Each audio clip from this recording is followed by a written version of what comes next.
রক্তাক্ত জুলাই, রাজনৈতিক অস্থিরতা, স্বৈরাচারী সরকারের পতন, সব কিছু বিবেচনায় আরও অনেক কিছুর মতোই সংকটে পড়ে দেশের ক্রীড়াঙ্গনও। তবে সবচেয়ে বড় দুশ্চিন্তা নারী বিশ্বকাপ নিয়ে, কারণ বাংলাদেশই যে অক্টোবরের ওই আসরের আয়োজক। অবস্থা বিবেচনায় ভারত, অস্ট্রেলিয়া আর ইংল্যান্ডের মতো দেশ তাদের নাগরিকদের বাংলাদেশে ভ্রমণ ও অবস্থানের ব্যাপারে কড়া সতর্কতা জারি করে। বাধ্য হয়েই তাই বিকল্প ভেন্যুর খোঁজ শুরু করেছে আইসিসি। এই বিকল্প খুঁজতে গিয়ে প্রথমেই বিবেচনা করা হয় টাইম জোন, আর সে কারণেই ভারতের নামটা আসে সবার আগে। কিন্তু বৃহস্পতিবার টাইমস অফ ইন্ডিয়াকে দেয়া এক সাক্ষাৎকারে বিসিসিআই প্রধান জয় শাহ সাফ জানিয়ে দিয়েছেন, তারা এই বিশ্বকাপ আয়োজনে একদম রাজি নয়। কারণ হিসেবে জয় শাহের ব্যাখ্যা, অক্টোবর মাস ভরা বর্ষার মৌসুম, তাছাড়া আগামী বছর তারা আয়োজন করতে চলেছে ওয়ানডে ফরম্যাটের নারী বিশ্বকাপ।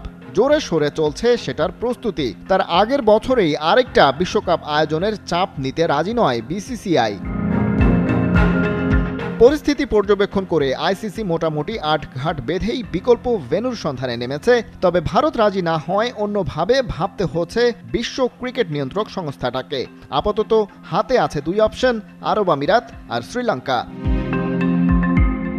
সিদ্ধান্ত এখনও চূড়ান্ত নয়। বিসিবির সাথে যোগাযোগ করা হচ্ছে। বাংলাদেশের বর্তমান অন্তর্বর্তীকালীন সরকারও নারী বিশ্বকাপ আয়োজনের এই সুযোগটা মিস করতে চায় না মোটেও। ল অ্যান্ড অর্ডার সিচুয়েশনের জন্য আমাদের নারী বিশ্বকাপটা আমাদের বাংলাদেশে ভেন্যু হওয়ার ক্ষেত্রে একটু হুমকির মুখে আছে।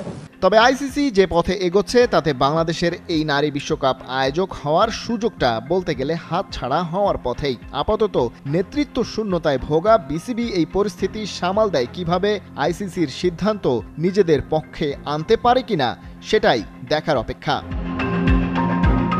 খালিদ জামিল, একাত্তর।